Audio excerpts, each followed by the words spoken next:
What is a generator? How generators work? And how does a generator create electricity? Generators are useful appliances that supply electrical power during a power outage and prevent discontinuity of daily activities or disruption of business operations. Generators are available in different electrical and physical configurations for use in different applications. In the following sections, we will look at how a generator functions, the main components of a generator, and how a generator operates as a secondary source of electrical power in residential and industrial applications. How does a generator work? An electric generator is a device that converts mechanical energy obtained from an external source into electrical energy as the output. It is important to understand that a generator does not actually create electrical energy. Instead, it uses the mechanical energy supplied to it to force the movement of electric charges present in the wire of its windings through an external electric circuit. This flow of electric charges constitutes the output electric current supplied by the generator. This mechanism can be understood by considering the generator to be analogous to a water pump, which causes the flow of water but does not actually create the water flowing through it. The modern-day generator works on the principle of electromagnetic induction discovered by Michael Faraday in 1831–32. Faraday discovered that the above flow of electric charges could be induced by moving an electrical conductor, such as a wire that contains electric charges, in a magnetic field. This movement creates a voltage difference between the two ends of the wire or electrical conductor, which in turn causes the electric charges to flow, thus generating electric current. Main components of a generator. The main components of an electric generator can be broadly classified as follows: engine, alternator, fuel system, voltage regulator, cooling and exhaust systems, lubrication system, battery charger, control panel, main assembly, frame. Engine. The engine is the source of the input mechanical energy to the generator. The size of the engine is directly proportional to the maximum power output the generator can supply. There are several factors that you need to keep in mind while assessing the engine of your generator. The manufacturer of the engine should be consulted to obtain full engine operation specifications and maintenance schedules. Type of fuel used. Generator engines operate on a variety of fuels such as diesel, gasoline, propane in liquefied or gaseous form, or natural gas. Smaller engines usually operate on gasoline while larger engines run on diesel, liquid propane, propane gas, or natural gas. Certain engines can also operate on a dual feed of both diesel and gas in a bi-fuel operation mode. Overhead valve (OHV) engines versus non-OHV engines. OHV engines differ from other engines in that the intake and exhaust valves of the engine are located in the head of the engine cylinder as opposed to being mounted on the engine block. OHV engines have several advantages over other engines such as compact design, simpler operation mechanism, durability, user-friendly in operations, low noise during operations, low emission levels. However, OHV engines are also more expensive than other engines. Cast iron sleeve (CIS) in engine cylinder. The CIS is a lining in the cylinder of the engine. It reduces wear and tear and ensures durability of the engine. Most OHV engines are equipped with CIS, but it is essential to check for this feature in the engine of a generator. The CIS is not an expensive feature, but it plays an important role in engine durability, especially if you need to use your generator often or for long durations. Alternator. The alternator, also known as the genhead, is the part of the generator that produces the electrical output from the mechanical input supplied by the engine. It contains an assembly of stationary and moving parts encased in a housing. The components work together to cause relative movement between the magnetic and electric fields, which in turn generates electricity. Stator. This is the stationary component. It contains a set of electrical conductors wound in coils over an iron core. Rotor armature. This is the moving component that produces a rotating magnetic field in any one of the following three ways. By induction. These are known as brushless alternators and are usually used in large generators. By permanent magnets. This is common in small alternator units. By using an exciter. An exciter is a small source of direct current DC that energizes the rotor through an assembly of conducting slip rings and brushes. The rotor generates a moving magnetic field around the stator, which induces a voltage difference between the windings of the stator. This produces the alternating current AC output of the generator. The following are the factors that you need to keep in mind while assessing the alternator of a generator. Metal versus plastic housing. An all-metal design ensures durability of the alternator. Plastic housings get deformed with time and cause the moving parts of the alternator to be exposed. This increases wear and tear and, more importantly, is hazardous to the user. Ball bearings versus needle bearings. Ball bearings are preferred and last longer. Brushless design. An alternator that does not use brushes requires less maintenance and also produces cleaner power. Fuel system. Fuel tank. The fuel tank usually has sufficient capacity to keep the generator operational for 6 to 8 hours on an average. In the case of small generator units, the fuel tank is a part of the generator's skid base or is mounted on top of the generator frame. For commercial applications, it may be necessary to erect and install an external fuel tank. All such installations are subject to the approval of the City Planning Division. Pipe connection from fuel tank to engine. The supply line directs fuel from the tank to the engine and the return line directs fuel from the engine to the tank. Ventilation pipe for fuel tank. The fuel tank has a ventilation pipe to prevent the buildup of pressure or vacuum during refilling and drainage of the tank. When you refill the fuel tank, ensure metal-to-metal contact between the filler nozzle and the fuel tank to avoid sparks. Overflow connection from fuel tank to the drain pipe. This is required so that any overflow during refilling of the tank does not cause spillage of the liquid on the generator set. Fuel pump. This transfers fuel from the main storage tank to the day tank. The fuel pump is typically electrically operated.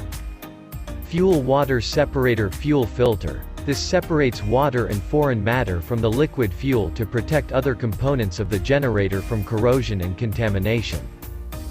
Fuel injector. This atomizes the liquid fuel and sprays the required amount of fuel into the combustion chamber of the engine. Voltage regulator. As the name implies, this component regulates the output voltage of the generator. The mechanism is described below against each component that plays a part in the cyclical process of voltage regulation. Voltage regulator. Conversion of AC voltage to DC current. The voltage regulator takes up a small portion of the generator's output of AC voltage and converts it into DC current. The voltage regulator then feeds this DC current to a set of secondary windings in the stator, known as exciter windings. Exciter windings. Conversion of DC current to AC current. The exciter windings now function similar to the primary stator windings and generate a small AC current. The exciter windings are connected to units known as rotating rectifiers. Rotating rectifiers. Conversion of AC current to DC current. These rectify the AC current generated by the exciter windings and convert it to DC current. This DC current is fed to the rotor armature to create an electromagnetic field in addition to the rotating magnetic field of the rotor armature. Rotor armature. Conversion of DC current to AC voltage. The rotor armature now induces a larger AC voltage across the windings of the stator, which the generator now produces as a larger output AC voltage. This cycle continues till the generator begins to produce output voltage equivalent to its full operating capacity. As the output of the generator increases, the voltage regulator produces less DC current. Once the generator reaches full operating capacity, The voltage regulator attains a state of equilibrium and produces just enough DC current to maintain the generator's output at full operating level. When you add a load to a generator, its output voltage dips a little. This prompts the voltage regulator into action and the above cycle begins. The cycle continues till the generator output ramps up to its original full operating capacity. Cooling system. Continuous usage of the generator causes its various components to get heated up. It is essential to have a cooling and ventilation system to withdraw heat produced in the process. Raw, fresh water is sometimes used as a coolant for generators. But these are mostly limited to specific situations like small generators in city applications or very large units over 2,250 kilowatts and above. Hydrogen is sometimes used as a coolant for the stator windings of large generator units since it is more efficient at absorbing heat than other coolants. Hydrogen removes heat from the generator and transfers it through a heat exchanger into a secondary cooling circuit that contains demineralized water as a coolant. This is why very large generators and small power plants often have large cooling towers next to them. For all other common applications, both residential and industrial, a standard radiator and fan is mounted on the generator and works as the primary cooling system. It is essential to check the coolant levels of the generator on a daily basis.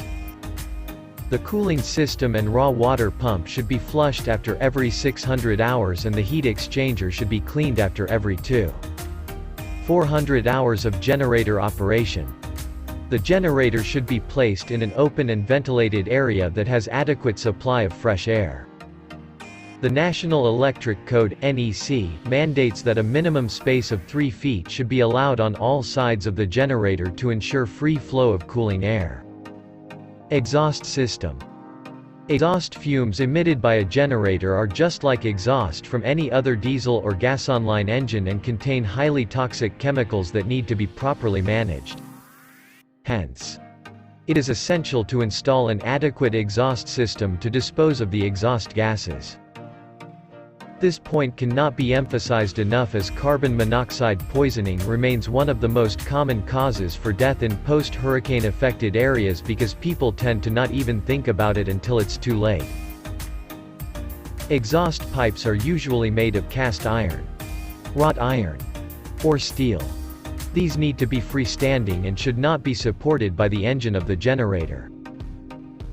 Exhaust pipes are usually attached to the engine using flexible connectors to minimize vibrations and prevent damage to the generator's exhaust system. Lubricating system.